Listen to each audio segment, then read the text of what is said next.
Bismillahirrahmanirrahim. Assalamualaikum warahmatullahi wabarakatuh. Apa kabar anak-anak ibu semuanya? Alhamdulillah semuanya sehat ya. Nah, semoga Allah memberi kita kesehatan dan semoga pandemi ini segera berakhir dan kita bisa berkumpul lagi di sekolah yang kita cintai. Alhamdulillahil alamin wahdahu wassalamu ala asrofil anbiya'i wal mursalin wa ala alihi washabbihi rasulillahi ajmain. Segala puji syukur kita ucapkan kepada Allah Subhanahu wa taala yang telah memberi kita rahmat dan karunia-Nya sehingga kita dapat belajar kembali pada pagi hari ini. Selawat beriringkan salam tak lupa pula kita hadiahkan kepada Nabi besar kita Muhammad sallallahu alaihi wasallam dengan lafaz Allahumma sholli ala sayyidina Muhammad wa ala ali sayyidina Muhammad. Baiklah, sebelumnya alangkah baiknya kita berdoa di terlebih dahulu dan mari kita berdoa di tempat masing-masing.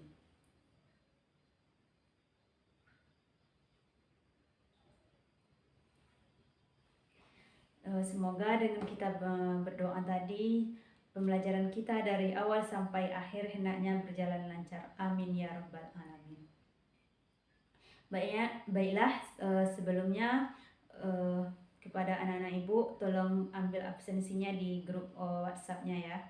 Baiklah, apakah anak-anak ibu semuanya sudah siap untuk mengikuti pembelajaran pada hari ini?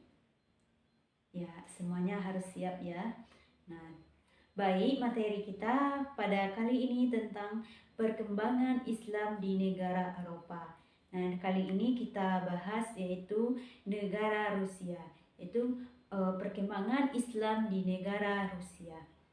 Nah, sebelum Ibu menjelaskan materi kita pada kali ini, Ibu akan menjelaskan dulu apa tujuan pembelajaran kita hari ini. Nah, adapun tujuan pembelajaran kita hari ini yaitu Ibu berharap nantinya kepada anak-anak Ibu semuanya agar bisa menjelaskan atau mengetahui bagaimana perkembangan Islam di negara Rusia tersebut. Nah, kita harus belajar yang namanya sejarah agar apalagi yang namanya sejarah perkembangan Islam agar kita mengetahui bagaimana sih perkembangan Islam di negara-negara selain negara kita sendiri yaitu Indonesia. Nah, kita harus mengetahuinya.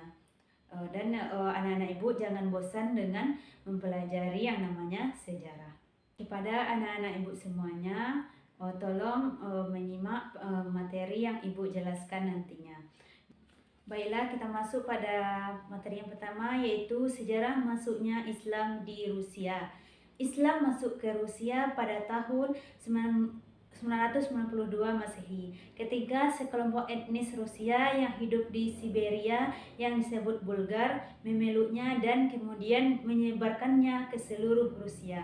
Islam masuk ke Rusia dibawa para pedagang Muslim Arab dari wilayah Kaukasus dan tiba di Moskow dari utara.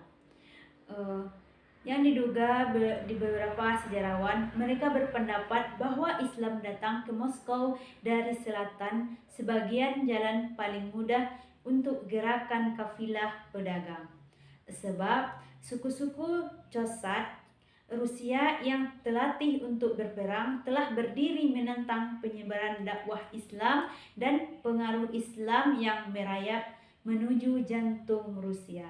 Nah, hal itu kemudian memaksa para pedagang Muslim dan para dai untuk melintas Asia Tengah menuju Siberia dengan bantuan kaum Tatar yang telah masuk Islam dan mendapat petunjuk kepada agama yang hak sejak abad ke-9 Masehi di kerajaan mereka. Nah, kerajaan Volga, Bulgaria Timur yang sekarang menjadi tanah air mereka. Nah, daerah ini sebagian besar telah memeluk Islam pada abad ke-10 dan pada abad 11 dan 12 Islam menyebar di wilayah Ural yang sekarang bernama Republik Baskiria. Berkat para pedagang Muslim dari Arab, Iran, dan Turki, Islam kemudian menyebar ke berbagai bagian lain wilayah Rusia. Nah, kaum Muslim saat ini telah menjadi kekuatan baru di sekitar Rusia, dari Siberia di sebelah utara dan timur laut ke arah selatan. Islam tiba di Moskow sekitar tahun 1200 Masehi. Ketika itu, ibu kota kerajaan Muslim ada di kota Kazan. Islam mencapai kemajuan baru di paruh kedua abad 18. Pada pemerintahan Ratu Rusia Katerina II, dengan berubahnya kebijakan Rusia terhadap umat Islam yang hidup dalam perbatasannya. Saat itu kaum muslimin mencicipi kebebasan pada tahun 1764. Propagandanya toleransi beragama menguat pada tahun 1767, pengusiran penduduk Tatar dari kota mereka, yaitu Kazan. Dicabut pemerintahan menuju tahap baru pada tahun 1773 dengan memberikan Tatar Volga kebebasan beragama, hak untuk membangun masjid dan sekolah Al-Quran. Pedagang Volga kemudian menjadi mediator yang sangat baik antara Tsar Rusia dan Asia Tengah. Mereka juga bertindak sebagai dai dan mubalik, membangun masjid, sekolah, dan membawa Islam kepada orang-orang yang masih ateis di Baskiria dan Siberia Barat. Masuk poin yang kedua, yaitu perkembangan Islam di Rusia. Islam di Rusia adalah agama terbesar kedua setelah Kristen Ortodoks, yakni sekitar 21-28 juta penduduk atau 15-20% dari sekitar 142 juta penduduk. Untuk pertama kalinya dalam sejarah Rusia, pemimpin Rusia Vladimir Putin memasukkan menteri Muslim dalam kabinetnya dan mengakui eksistensi Muslim Rusia. Menurut Universitas Department of State, terdapat sekitar 21-28 juta jumlah penduduk Muslim di Rusia. Nah, sekurang-kurangnya 15-20% jumlah penduduk negara ini dan membentukkan agama minoritas yang terbesar. Nah, faktor utama dari meningkatnya populasi Muslim di Rusia selain runtuhnya Soviet adalah kelahiran. Konon di antara komunitas agama lain di Rusia, pemeluk Islam dalam merencanakan keluarga tidak memikirkan betapa sulitnya biaya hidup di Rusia. Nah, bagi komunitas Muslim, melahirkan generasi baru yang Islami merupakan misi yang jauh lebih berharga ketimbang memikirkan kesulitan hidup di Rusia. Semenjak Muslim di sana berada di bawah pemerintahan yang komunis dan mengalami masa-masa pengekangan seperti dilarangnya membawa mushaf Al-Quran, masjid-masjid ditutup, hingga akhirnya sekarang Muslim Rusia telah mendapatkan hak-hak mereka dengan baik. Nah, dan Islam pun kini menjadi agama kedua di negeri itu. Nah, mayoritas Muslim di Rusia mengikuti ajaran Islam Sunni. Nah, dalam beberapa kawasan, terutama di Dagestan dan Chechnya, dan ada tradisi Sufisme yang diwakili oleh tarekat Naqsabandiyah dan Sazili dipimpin oleh Syekh Said Afandi Al-Chirkawi Ad-Daghestani. Amalan Sufi memberikan orang Kaukasus semangat untuk menolak tekanan orang asing dan telah menjadi legenda di antara pasukan Rusia yang melawan orang Kaukasus pada zaman Tsar. Nah, orang Azeri juga pada sejarah dan masih lagi pengikut Islam Syiah di saat Republik mereka terpisah dari Uni Soviet. Nah, banyak orang Azeri yang datang ke Rusia untuk mencari pekerjaan. Nah, Al-Quran yang pertama dicetak diterbitkan di Kazan, Rusia pada 1801. Pada era 1990-an Jumlah percetakan risalah Islam telah meningkat, antaranya ialah beberapa buah majalah dalam bahasa Rusia. Selanjutnya yaitu perkembangan demografi. Nah, secara demografis, sebagian besar penduduk Muslim Rusia berada di kawasan Volga, Kaukasus Utara, dan kawasan sekitar Siberia yang dihuni oleh suku Tatar, Kazakh, dan Baskir. Menurut United States Department of State, terdapat sekitar 25-31 juta jumlah penduduk Muslim di Rusia. Sekurang-kurangnya 29-41% jumlah penduduk negara ini dan membentukkan agama mayoritas yang terbesar. Yaitu tentang perkembangan masjidnya. Apakah anak-anak ibu tahu bagaimana perkembangan masjid yang di negara Rusia? Apakah ada anak-anak ibu yang membaca tentang perkembangan masjidnya? Ya, bagus ya, ada yang membaca.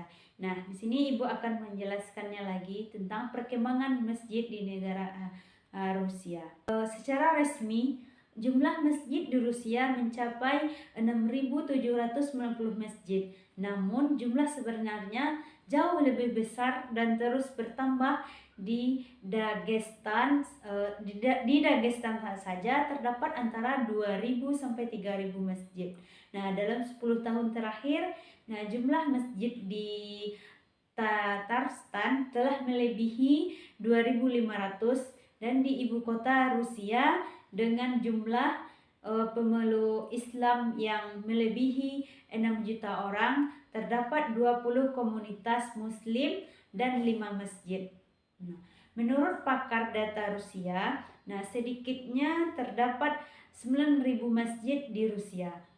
Jumlah masjid yang dibangun di Rusia kini mengalami perkembangan jumlah yang signifikan. Pada tahun 1991 jumlah masjid yang tercatat berjumlah 300 masjid. Pada tahun 2001 mencapai 4.000 masjid. Dan saat ini sudah lebih dari 8.000 masjid yang berada di Rusia. Sebagian masjid dan lembaga pendidikan selanjutnya yaitu organisasi. Menurut data Register Negara, kini telah tercatat 4.831 organisasi keagamaan Muslim lokal. Jumlah terbesar organisasi keagamaan Muslim terdaftar di daerah Volga 1945, diikuti Kaukasus Utara 980 dan Ural 316. Sedangkan jumlah organisasi keagamaan Muslim di daerah lainnya lebih kecil. Mayoritas Muslim di Rusia adalah Sunni. Terdapat 2 mazhab di Rusia, yaitu mazhab Syafi'i dan di Kaukasus Utara dan mazhab Hanafi di wilayah negara lainnya.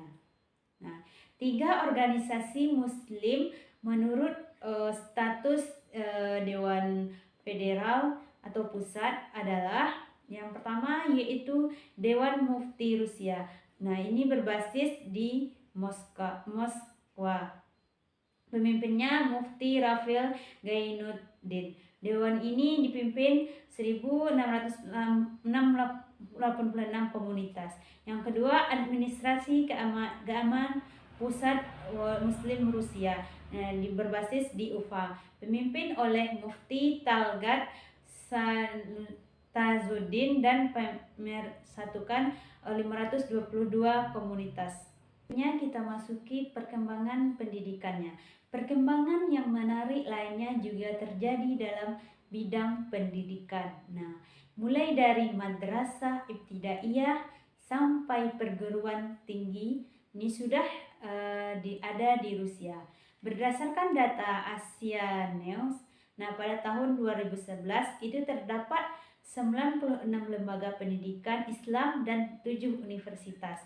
Sebagai contohnya adalah yang Russian Islamic University di Kazan, Dagestan Islamic University, Islam Institute Moscow, dan Institute of Technology and International Relations di Dagestan. Nah, begitu banyak perguruan tinggi Islam yang ada di Rusia. Nah, itulah penjelasan dari Ibu. Nah, apakah ada yang ingin bertanya? Jika ada yang ingin bertanya, dipersilahkan di komentar pada grup WhatsApp-nya ya. Baiklah, itulah tadi penjelasan dari materi kita hari ini tentang perkembangan Islam di negara Rusia. Nah, dapat kita simpulkan bahwa masuknya Islam ke negara Rusia yaitu pada tahun 992 Masehi yang dibawa oleh pedagang Arab. Nah, setelah sekarang mayoritasnya atau yang memeluk agama Islam di Rusia itu sudah banyak. Dan agama Islam di Rusia itu masuk agama yang paling banyak kedua setelah Kristen Ortodoks. Nah, tidak hanya itu, ada juga organisasi-organisasi Islam yang berada di Rusia tersebut, dan juga telah memiliki begitu banyak masjid yang terdapat di negara Rusia. Nah, bukan hanya itu saja. Nah, di negara Rusia itu telah terdapat banyak perguruan tinggi, sekolah-sekolah yang berbasis Islam. Nah, dan perguruan tingginya ada 7 perguruan tinggi Islam yang berada di negara Rusia tersebut. Nah, jadi itulah materi kita hari ini. Semoga bermanfaat bagi kita semua. Tolong kerjakan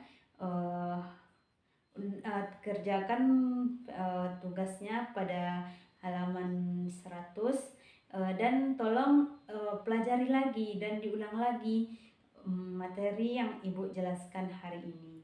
Sekian dari Ibu, mohon maaf jika ada kesalahan kata. Wabillahi taufiq wa hidayah. Assalamualaikum warahmatullahi wabarakatuh.